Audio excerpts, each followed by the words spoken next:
একেবারে সবশেষ যেই উল্লেখযোগ্য নিউজটি সেটি দিয়ে শুরু করি, তা হচ্ছে ভারত এবং শেখ হাসিনাকে কেন্দ্র করে আইন উপদেষ্টা যে সংবাদ সম্মেলন করেছেন বৃহস্পতিবার, সেখানে তিনি বলছেন যে শেখ হাসিনাকে ভারত থেকে ফিরিয়ে আনতে ইতালির রোমে অবস্থিত আন্তর্জাতিক অপরাধ আদালত অর্থাৎ আইসিসিতে বিষয়টি অ্যাপ্রোচ করা যায় কিনা বিবেচনা করা হচ্ছে। মানে এই বিষয়টি যে একেবারে আইওয়াস বা যারা জুলাই যোদ্ধা হিসেবে নিজেদেরকে দাবি করেন অথবা গণঅভ্যুত্থানে যে শক্তিগুলো রয়েছে তাদের সামনে নিজেদের মুখ রক্ষার বিষয় যে তারা বা সরকার কতটা তৎপর শেখ হাসিনাকে ফিরিয়ে বিচারের রায় কার্যকর করার জন্য, ভারত দেবে না এটা তো নিশ্চিত, শেখ হাসিনাকে ফেরত দেবে না, সেই জায়গা থেকে এই কথাগুলো বলে এবং নিজেদের ব্যর্থতা ঢাকার জন্য এই সব কথাবার্তা। তো এই কথাবার্তা কেন অবতারণা করলাম, গত দুদিন ধরে বেশ আলোচনা চলছে ভারতে এই মুহূর্তে অবস্থানরত বাংলাদেশের জাতীয় নিরাপত্তা উপদেষ্টা ডক্টর খলিলুর রহমানের সঙ্গে বৈঠক হয়েছে ভারতের জাতীয় নিরাপত্তা উপদেষ্টা অজিত দোভালের সঙ্গে। ডক্টর খলিলুর রহমান যতটা না গুরুত্বপূর্ণ, নিঃসন্দেহে অজিত দোভালের অবস্থান এই উপমহাদেশে অনেক বেশি গুরুত্বপূর্ণ এবং উপমহাদেশ কেন্দ্রিক যে রাষ্ট্রগুলো রয়েছে। তো যেহেতু ভারতের জাতীয় নিরাপত্তা উপদেষ্টা কথা বলেছেন ডক্টর খলিলুর রহমানের সঙ্গে, বিষয়টি অবশ্যই আমাদের জন্য খুবই গুরুত্বপূর্ণ। কি কথা বলেছেন সে বিষয়ে স্পষ্ট করে কিছু প্রকাশ্যে আসেনি। এখন এটা মনে করার কোনো কারণ নেই যে বাংলাদেশের রাজনীতি এবং আওয়ামী লীগ প্রসঙ্গ বাদ দিয়ে ভূ রাজনৈতিক বা আঞ্চলিক নিরাপত্তা, সন্ত্রাসবাদ ইত্যাদি নিয়ে দুই জাতীয় নিরাপত্তা উপদেষ্টার মধ্যে কথা হয়েছে এবং ভারতের কোনো কোনো গণমাধ্যম এমন ইঙ্গিত দেওয়ার চেষ্টা করছে যে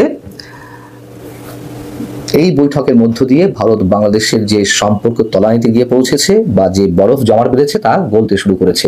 কি সেই ইঙ্গিত? এবং বলছিলাম যে স্পষ্ট করে কোথাও থেকে জানা যায়নি যে তাদের মধ্যে কি আলোচনা হয়েছে। দিল্লিস্থ বাংলাদেশের হাই কমিশনার তারা একটি বিবৃতি দিয়েছে, সেই বিবৃতিতে খুব স্বাভাবিকভাবে যে কথাবার্তাগুলো বলা হয়েছে সেগুলোই ভারত এবং বাংলাদেশের প্রায় সব গণমাধ্যমে সেই বিবৃতির খবরগুলোই আমাদের সামনে এসেছে, যেখানে বলা হচ্ছে যে বুধবার সকালে বাংলাদেশ ও ভারতের জাতীয় নিরাপত্তা উপদেষ্টারা তাদের প্রতিনিধি দল নিয়ে বৈঠক করেছেন। বৈঠকে সিএসসি অর্থাৎ কলম্বো সিকিউরিটি কনক্লেভ যেই জোট বা ফোরাম, সেই সিএসসির কর্মকাণ্ড নিয়ে আলোচনার পাশাপাশি দুই দেশের দ্বিপক্ষীয় বিভিন্ন গুরুত্বপূর্ণ বিষয় নিয়ে আলোচনা হয়েছে। অজিত দোভালকে ঢাকা সফরে আমন্ত্রণ জানিয়েছেন ডক্টর খলিলুর রহমান। এই যে ফরমাল কথাবার্তা, তো নিঃসন্দেহে বলা যায় যে এখানে যে বিষয়গুলো উল্লেখ করা হয়েছে দ্বিপাক্ষিক স্বার্থ সংশ্লিষ্ট, তার বাইরে অনেক বিষয় আলোচনা হয়েছে।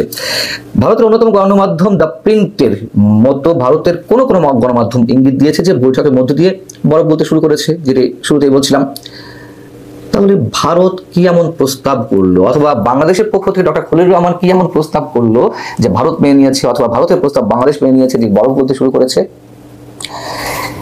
আমরা যেটুকু জানতে পেরেছি অথবা ধারণা করা যেতে পারে, তার মধ্যে যে বিষয়গুলো আলোচনা হয়েছে তার মধ্যে রয়েছে বাংলাদেশের আগামী জাতীয় সংসদ নির্বাচনে আওয়ামী লীগকে অংশগ্রহণের সুযোগ তৈরি করে দেওয়া এবং এতে যে অজিত দোভালের পক্ষ থেকে প্রস্তাবটি ডক্টর খলিলুর রহমানের কাছে উত্থাপন করা হয়েছে সে বিষয়ে একটি ইঙ্গিত আরো স্পষ্টভাবে পাওয়া যায়।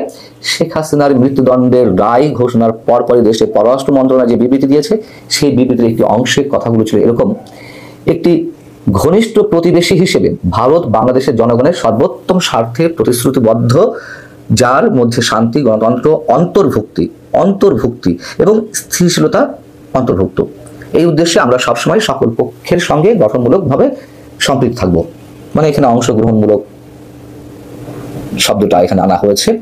এখন আর কি আলোচনা হতে পারে তারা একটু বলে রাখি যে শেখ হাসিনাকে যে ভারত ফেরত পাঠাবে না তা তো মোটামুটি নিশ্চিত এবং সেই জায়গা থেকে আইন উপদেষ্টা যে মোটামুটি আইওয়াস করার মতন একটি সংবাদ সম্মেলন করেছেন, সেই জায়গায় শেখ হাসিনা যে প্রসঙ্গ এনেছেন সেটি উল্লেখ করেছি। সেই বিষয়টি নিশ্চয়ই অজিত দোভাল জানিয়ে দিয়েছেন ডক্টর খলিলুর রহমানকে যে হাসিনাকে ফেরত দেওয়া হচ্ছে না। এবং পাকিস্তানের সঙ্গে বাংলাদেশের যে অতিমাত্রায় সখ্যতার সৃষ্টি হয়েছে, পাকিস্তানের গোয়েন্দা সংস্থা থেকে শুরু করে সেখানকার সরকারের বিভিন্ন পর্যায়ের উচ্চপদস্থ কর্মকর্তাদের যে আনাগোনা ঘন ঘন, তো এই সফর তো লেগেই আছে বাংলাদেশে, সেটি তো ভারতের খুব ভালোভাবে নেওয়ার কথা নয় এবং যত জানা গেছে সেই বিষয়টিও অজিত দোভাল অ্যাড্রেস করেছেন।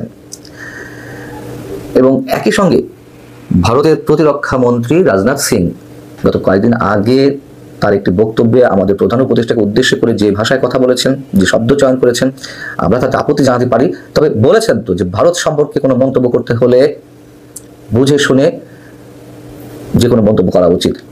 সেই বক্তব্যই আবার তুলে ধরা হয়েছে। এবং এই যে ভারতের অ্যাগ্রেসিভনেস, এটা তো আগে ছিল অবশ্যই, মানে একটি কি বলা যায়, অস্বীকার করার কোনো অবস্থা নেই। দাদাগিরি সুলভ আচরণ ভারত অনেক সময় করেছে, কিন্তু কেন তলানিতে গিয়ে পৌঁছালো? হতে পারে আওয়ামী লীগের পতন, শেখ হাসিনাকে তারা আশ্রয় দিয়েছে, সেটা হয়তো মেনে নিতে পারেনি, কিন্তু তারপরেও তো বারবার বলি এবং আমরা এটা তো আনতেই হয় প্রসঙ্গক্রমে, সরকারের কর্তা ব্যক্তিরা যেভাবে ভারতের বিরুদ্ধে একের পর এক হুঁশিয়ার উচ্চারণ করে গেছে, বিদ্বেষমূলক বক্তব্য প্রচার করেছে, সেই জায়গা থেকে ভারতের নতুন করে এই ধরনের দাদাগিরি সুলভ আচরণ যদি করেও থাকে, তাদের দৃষ্টিতে হয়তো ঠিক আছে, আমরা মেনে নিতে না পারলেও। এখন আরো যে বিষয়টি খুব গুরুত্বের সঙ্গে তোলা হয়েছে বলে জানা গেছে, তা হচ্ছে কথাবার্তা তো বটেই, সেই কথাবার্তার মধ্যে লাগামহীনভাবে ভারতকে যেভাবে উদ্দেশ্য করে হুমকি হুঁশিয়ারি দেওয়া, ভারত দখল করে নেওয়া, মানচিত্র, বাংলাদেশের মানচিত্র বাড়িয়ে ভারতের বিভিন্ন অংশ তার মধ্যে অন্তর্ভুক্ত করা, এবং এখান থেকে হুঙ্কার দেওয়া হয় যে নরেন্দ্র মোদীকে গদি থেকে টেনে হেঁচে নামানো হবে, কিংবা কোনো কোনো মৌলবাদী গোষ্ঠী বা সাম্প্রদায়িক গোষ্ঠী ভারত আক্রমণের যে হুমকি দিয়ে আসছে, সেই সব জায়গা থেকে অজিত দোভাল, ভারতের জাতীয় নিরাপত্তা উপদেষ্টা, যতটুকু যেভাবে বলার কথা সেভাবে বলেছে, এগুলো আমরা জানতে পেরেছি। এই বক্তব্য যে এসেছে তার একটা ইঙ্গিত পাওয়া যেতে পারে। ডক্টর খলিলুর রহমান যে বক্তব্য দিয়েছেন কলম্বো নিরাপত্তা কনক্লেভের অনুষ্ঠানে, সম্মেলনে, তিনি যেহেতু বৃহস্পতিবার সভাপতিত্ব করেছেন সেই অনুষ্ঠানে, তিনি সেখানে বলছেন যে অভ্যন্তরীণ ইস্যুতে কোনো দেশের হস্তক্ষেপের বিরুদ্ধে বাংলাদেশ কোনো ধরনের সন্ত্রাসবাদকে বাংলাদেশ প্রশ্রয় দেবে না।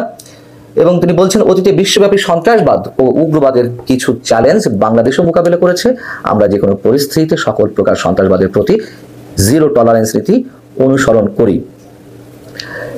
ডক্টর খলিলুর রহমান যে বক্তব্য দিয়েছেন, এতক্ষণ বলছিলাম যে কি কি বিষয়ে কথা বলেছেন অজিত দোভাল, তার একটা ইঙ্গিত এটি সেটি বলেছেন বিধায় তিনি তার বক্তব্যে এটি বলতে বাধ্য হয়েছেন যে আমরা অভ্যন্তরীণ কোনো বিষয়ে হস্তক্ষেপ করি না। আর হাসিনাকে ফিরিয়ে দেওয়ার বিষয়ে তো আমরা নিশ্চিত যে তা দেবে না, এবং নির্বাচনে আওয়ামী লীগের অংশগ্রহণের বিষয়ে কোন ধরনের ইঙ্গিত পাওয়া যেতে পারে প্রত্যেকে সেটা উল্লেখ করেছি, তারা যে বিবৃতি দিয়েছে পররাষ্ট্র মন্ত্রণালয়ের পক্ষ থেকে। তো এখন ডক্টর খলিলুর রহমান তো মার্কিন নাগরিক, অনেকেই বলেন তিনি মার্কিন এজেন্ডা বাস্তবায়নের জন্য বাংলাদেশ সরকারে তিনি অন্তর্ভুক্ত হয়েছেন বা তাকে আনা হয়েছে।